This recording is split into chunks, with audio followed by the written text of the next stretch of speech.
பேப்பரில் வந்த நியூஸ் பார்க்கும்போது உண்மையிலே ரொம்ப மனசு கஷ்டமாக இருந்தது. ஒரு 5 மாணவ மாணவிகள் +2ல் மார்க் குறைவாயிடுச்சு, இல்லை ஃபெயில் ஆகிட்டோம் அப்படின்றனால தற்கொலை பண்ணிக்கிட்டாங்க, இறந்துட்டாங்க. +2 படித்தது இந்த மார்ச்சில் எழுதுனது முடிஞ்சு போயிடுச்சுன்னா ஃபெயில் ஆகிடும்னு வச்சுக்கோ. ஜூனில் செகண்ட் எக்ஸாம் வைக்க போகிறான், எழுத போகிறீங்க, பாஸ் பண்ண போகிறீங்க, வந்துட போகிறீங்க. நீட்டு தேர்வில் ஒழுங்காக எழுதலைன்னு சொல்லிட்டு ஒரு பொண்ணு தற்கொலை பண்ணிட்டு இருக்கு. இந்த +2 எக்ஸாம் மட்டும்தான் வாழ்க்கையை முடிவு பண்ண போதா? இப்போ இருக்கின்ற சுச்சுவேஷனில் எவ்வளோ பேர் பாஸ் பண்ணிட்டு வந்தாலும் அதை விட அதிகமாக காலேஜ் இருக்குது. 3 லட்சம் பேர் பாஸ் பண்ணிட்டு வந்தாலும் 6 லட்சம் பேர் பாஸ் பண்ணிட்டு வந்தாலும் அதை விட லட்சக்கணக்கில் காலேஜ் இருக்குதுங்க. அதில் அவ்வளோ சீட்டு இருக்குது. காலேஜில் சீட்டு ஃபில் பண்ணுறதுக்கே ஆள் கிடையாது. சில காலேஜெலாம் நீ ஐயா சேர்ந்தா போதும்னு இருக்கிறாங்க. அந்த மாதிரி காலேஜில் இருக்குது. +2 ரிசல்ட்டு இங்கே கேரியரை ஃபிக்ஸ் பண்ண போகிறது கிடையாது. அந்த வாத்தியார் திருத்தினால அவன் எந்த மூடில் இருப்பான்னு யாருக்கு தெரியும்? நல்லா படித்து நம்ம எழுதியிருப்போம். அவர் பொண்டாட்டிக்கிட்ட சண்டை போட்டுன்னு வாத்தியார் பேப்பர் திருத்தியிருப்பார். அவர் அந்த கோவத்தை அந்த பேப்பரில் காமிச்சிருப்பாரு. அதுக்கு பையன் பொறுப்பாகனா இல்லை அந்த மாணவி பொறுப்பாவாளா? உங்கள் பேரண்ட்டுக்கிட்ட கேளுங்க, உங்கள் அப்பா அம்மா கிட்ட கேளுங்க, உங்கள் தாத்தா பாட்டி கிட்ட கேளுங்க. தாத்தா பாட்டி அப்பா அம்மா உங்கள் கூட படித்து ஸ்டேட் ஃபஸ்ட்டு வந்தவங்களாம் இப்போ எங்கே இருக்கிறாங்கன்னு கேளுங்க. அவங்கெல்லாம் ஏதாவது ஒரு கம்பெனியில் போய் குமாஸ்தாவோ இல்லை ஒரு ஆஃபீஸராகவோ இருந்துகிட்டு இருப்பாங்க. படிப்பு முக்கியம்தான், நான் இல்லை என்று சொல்லவில்லை. உலகத்தை தெரிந்து கொள்வதற்காக படிப்பு தேவை.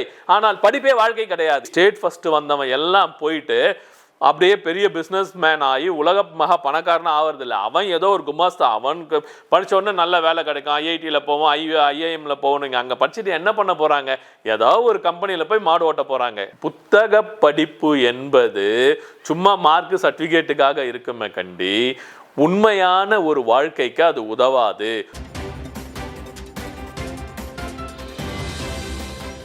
வணக்கம், நான் உங்கள் வழக்கறிஞர் நாராயணன். எலெக்ஷன்லாம் நல்லா முடிஞ்சுது. எலெக்ஷன் முடிஞ்சு விஜய் அவர்கள் சிஎம் ஆனார். தமிழ்நாட்டில் பல பரபரப்பான நிகழ்வுகள் நிகழ்ந்து கொண்டே இருக்கின்றன. இந்த நிகழ்வுகளுக்கு மத்தியில் +2 ரிசல்ட் வந்தது. அது எல்லாருக்குமே தெரிஞ்சிருக்கும். +2 ரிசல்ட் மாணவ மாணவியர்கள் நல்ல மதிப்பெண்களை எடுத்து தேர்ச்சி பெற்றிருக்காங்க. முதல்ல அவங்களுக்கு ஒரு வாழ்த்து சொல்லிட்டு இந்த காணொலி தொடர்கின்றேன். இது முழுக்க முழுக்க +2 மாணவர்களுக்கான மறுபடியும் இந்த 10th எக்ஸாம் எழுதியிருக்கின்ற நம்ம பசங்களுக்கான ஒரு காணொலி. கொஞ்சம் ஸ்கிப் பண்ணாமல் பாருங்கள். மாணவர்கள் மட்டுமல்ல, அவங்களுடைய பேரண்ட்ஸும் இது கொஞ்சம் பாருங்கள். அப்போ தான் இதில் இருக்கின்ற அந்த ஷரத்துக்கள் உங்களுக்கு புரிஞ்சு வருங்கால தலைமுறை எப்படி இருக்கணுங்கிறத புரியறதுக்கான ஒரு காணொலியாக நம்ம இது போடுறோம். ரிசல்ட் வந்தது. +2ல் மார்க் எல்லாம் வந்தது. நம்ம பார்த்தோம், நல்லா எடுத்திருந்தாங்க. யார் முதல்ல தான் இப்போ அந்த ஸ்டேட் ஃபஸ்ட்டு அதெல்லாம் கிடையாதுனால இந்த மார்க்ஸை மட்டும் சொன்னாங்க, இது பண்ணிட்டாங்க. இந்த எலெக்ஷன் பரபரப்புலையும் இந்த எலெக்ஷன் கேம் யார் முதலமைச்சராக ஆக போகும், இவர் ஆக மாட்டாரா, 118 சீட்டு இல்லையா அப்படின்னு அந்த பரபரப்புலேயே அந்த +2னுடைய ரிசல்ட் ஒன்றும் இல்லாமல் போயிடுச்சு. அதுக்கு முன்னாடிலாம் யார் எப்படி படிச்சிங்க, என்ன பண்ணீங்க ஆகுன்னு அந்த பேட்டியெல்லாம் எடுத்திருப்பாங்க. அதை பற்றி தான் ஒரு நாள் ஃபுல்லாக நியூஸில் வந்திருக்கும். ஆனால் இந்த வாட்டி எலெக்ஷன் நியூஸ் வந்ததுனால அது வரலை.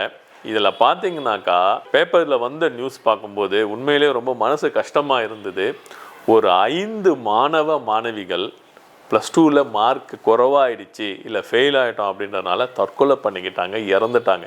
நான் இதில் போடுறேன் பாருங்கள். அந்த பேப்பரில் வந்த அந்த செய்தி ரொம்ப துக்ககரமான ஒரு செய்திங்க. ஒரு பிள்ளையை பெற்று வளர்த்து படிக்க வச்சு ஒரு +2 வரைக்கும் வரும்போது ஒரு சின்ன மார்க் போயிடுச்சுன்றதுக்காக ஒரு குழந்தை தற்கொலை பண்ணிக்குதுனாக்கா அதை விட ஒரு பெரிய வருத்தம் அந்த பெற்றவர்களுக்கும் இருக்க முடியாது, இந்த சமுதாயத்துக்கும் இருக்க முடியாது. உண்மையிலே அந்த குழந்தை பெற்றவர்களாக இருந்தால் எவ்வளோ கஷ்டப்படுவோமோ அந்த அளவு நாங்கள் கஷ்டப்பட்டோங்க. இது அதுக்காக தான் இந்த வருத்தப்பட்டு இந்த காணொலியை போடுகின்றோம்.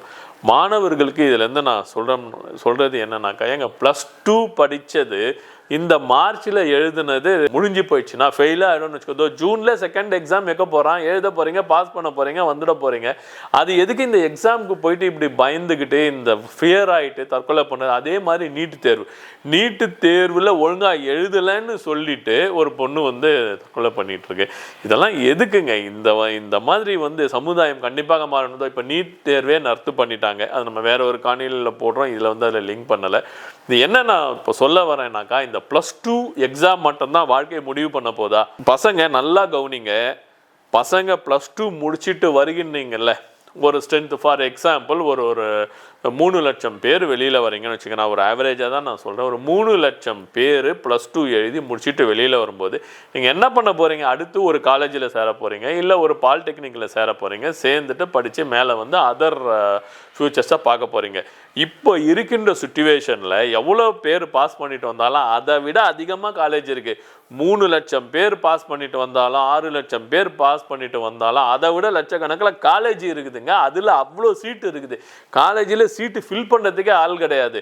நீ 100 மார்க் எடுத்து தான் உள்ளே போய் நுழையணுன்றது சில காலேஜ் தான் சொல்லுது. சில காலேஜெலாம் நீ ஐயா வந்து சேர்ந்தா போதும்னு இருக்கிறாங்க. அந்த மாதிரி காலேஜில் இருக்குது. நீங்கள் ஒரு ஜாப் மார்க்கெட்டுக்கே போகிறீங்கன்னு வச்சுக்கோங்களேன். நீ என்ன படிச்சிருக்க அப்படின்னா நீ கேட்க போகிறான். ஒரு நாக்குரியிலையோ இல்லை ஏதோ ஒரு வெப்சைட்டில் நீங்கள் போட்டு உள்ளே போகிறீங்க. ஒரு ஜாபுக்கு ஆள் எடுக்கும்போது என்ன பார்த்துருக்கோம்? Have finished your BCom, BA or BE, BTech இவ்வளோ தான் பார்க்க போகிறாங்கன்னா எந்த காலேஜ்லேருந்து நெக்ஸ்ட்டு தான் வரப்போகுது. How you are going to perform in the 3 minutes of the interview that is going to fix your career. This is not the +2 result or the 10th result is going to impact your career. நல்லா புரிஞ்சுக்கோங்க. +2 result இங்கே கேரியரை fix பண்ண போகிறது கிடையாது. நீங்கள் நல்லா நீங்கள் இவ்வளோ ஏங்க சொல்கிறீங்க? நான் வெளியில் இருக்க எக்ஸாம்பிளே சொல்கிறேன். சச்சின் டெண்டுல்கர் எவ்வளோ படிச்சிருக்காரு? இல்லை நடிகர்களே எடுத்துக்கோங்க. நம்ம கமல்ஹாசன் எவ்வளோ படிச்சிருக்காரு? ரஜினி எவ்வளோ படிச்சிருக்காரு? என்ன படிச்சுட்டு அவங்க வந்தாங்க? அவங்களாம் டாப் லெவலில் வரலையா?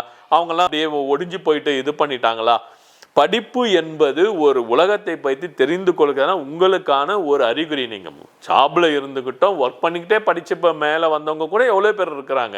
நீங்கள் நான் படிக்கக்கூடாதுன்னு சொல்லலை. கண்டிப்பாக படிக்க வேண்டும். படிப்பு என்பது இம்பார்ட்டண்ட்டு தான். இல்லை முடியல, கஷ்டப்பட்டு படிக்கிறவங்க முடியல, அந்த வாத்தியார் திருத்தினால அவன் எந்த மூடில் இருப்பான்னு யாருக்கு தெரியும்? நல்லா படித்து நம்ம எழுதியிருப்போம். அவர் பொண்டாட்டிக்கிட்ட சண்டை போட்டுன்னு வாத்தியார் பேப்பர் திருத்திருப்பார். அவர் அந்த கோவத்தை அந்த பேப்பரில் காமிச்சிருப்பாரு. அதுக்கு பையன் பொறுப்பாவனா இல்லை அந்த மாணவி பொறுப்பாவாளா? இதை யோசனை பண்ணுறீங்களா? சும்மா மார்க் வரல அப்படின்னாக்கா இந்த மார்ச்சில் மார்க் வரலன்னா ஜூனில் செகண்ட் எக்ஸாம் எழுதிட்டு பாஸ் பண்ணிட்டு போக வேண்டியது தானே. இதுக்காக எதுக்கு போய் மனம் உடையணும்? தேவையே இல்லையே. நல்லா தெரிஞ்சுக்கோங்க. ஸ்டேட் ஃபர்ஸ்ட் நாங்களாம் படிக்கும்போது ஸ்டேட் ஃபர்ஸ்ட், ஸ்டேட் செகண்ட் எல்லாம் நாங்களாம் ஸ்டேட் ஃபர்ஸ்ட்லாம் வரலைங்க. நான் ஓப்பனாகவே சொல்கிறேன். நாங்களாம் அந்த அளவு படிக்கலை, அந்த மாதிரி வரல. விளையாடிக்கிட்டே இருப்போம். ஏதோ வருதுன்னா எக்ஸாம் வருவோம், எழுதுவோம், ஏதோ பாஸ் பண்ணோம், வந்தோம். நாங்களாம் இந்த ஒன்றும் முன்னேறாமலாம் போயிட்டோம். இப்போ அந்த ஸ்டேட் ஃபர்ஸ்ட் செகண்டுன்னு இல்லைனா கூட அந்த மார்க் எடுக்கல. நீங்கள் பாருங்களேன் எத்தனை ஸ்டேட் ஃபர்ஸ்ட் பீப்புள் டாப் லெவலில் இருக்கிறாங்கன்னு பாருங்கள். நீங்களே கணிச்சு பாருங்கள். உங்கள் பேரண்ட்டுக்கிட்ட கேளுங்க, உங்கள் அப்பா அம்மா கிட்ட கேளுங்க, உங்கள் தாத்தா பாட்டி கிட்ட கேளுங்க. தாத்தா பாட்டி அப்பா அம்மா உங்கள் கூட படித்து ஸ்டேட் ஃபஸ்ட்டு வந்தவங்களாம் இப்போ எங்கே இருக்கிறாங்கன்னு கேளுங்க. அவங்கெல்லாம் ஏதாவது ஒரு கம்பெனியில் போய் குமாஸ்தாவோ இல்லை ஒரு ஆஃபீஸராகவோ இருந்துகிட்டு இருப்பாங்க. அதுவே ஃபெயில் ஆகி படிக்காத அந்த கடைசி பெஞ்சில் உட்காந்துருந்துருப்பான் பாருங்க. அந்த பையன் இன்னைக்கு ஒரு பொலிட்டீஷியனாக இருப்பான், இல்லை ஒரு பெரிய பிஸ்னஸ் மேனாக வச்சிருப்பான், இல்லை ஒரு குடோன் நடத்துகின்ற ஒரு பெரிய லேண்ட்லார்டாக இருப்பான். அவன் கீழே இவங்க போய் வேலை செஞ்சுட்டு இருப்பாங்க. அப்போ படிப்புன்றது முக்கியமா இல்லையா? அதனால் நல்லா படிங்க, நல்லா முன்னேறுங்க. நன்றி, வணக்கம்.